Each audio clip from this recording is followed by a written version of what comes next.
อยากขอรู้ว่าโกรธว่าคือน้อยหนึ่งที่ฉันผิดถูกคิดให้เป็นเรื่องดังเหมือนมันถึงวันโลกสลายรักดังน้ำแก้วหนึ่งมีหมดตัวหนึ่งร่วงลงไปน้ำดื่มในแก้วเดิมก่อนนี้ที่กินได้ต้องเททิ้งทั้งใบหรือเปล่าที่จะไม่รักกันแล้วที่เธอหมดในแก้วลืมหมดแล้วรักกันแค่ไหน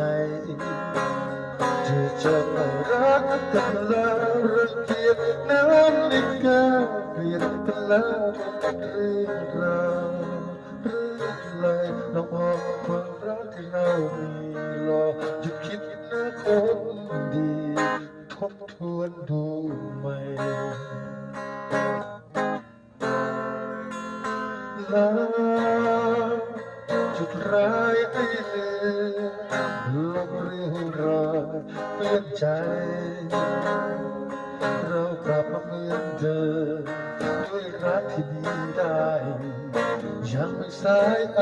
ภัยให้กัน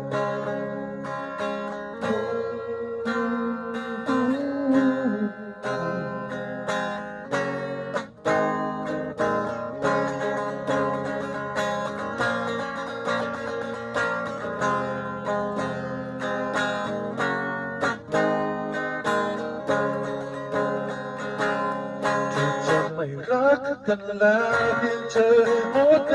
แก้วลืมหมดแล้วรักกันแค่ไหนที่จะไม่รักกันแล้วรังเกียจน้ำในแก้วเปลี่ยนกันแล้วทุกเรื่องราวเรื่องอะไรลองมองความรักที่เรามีรอจะคิดหน้าคนดีทบทวนดูไหม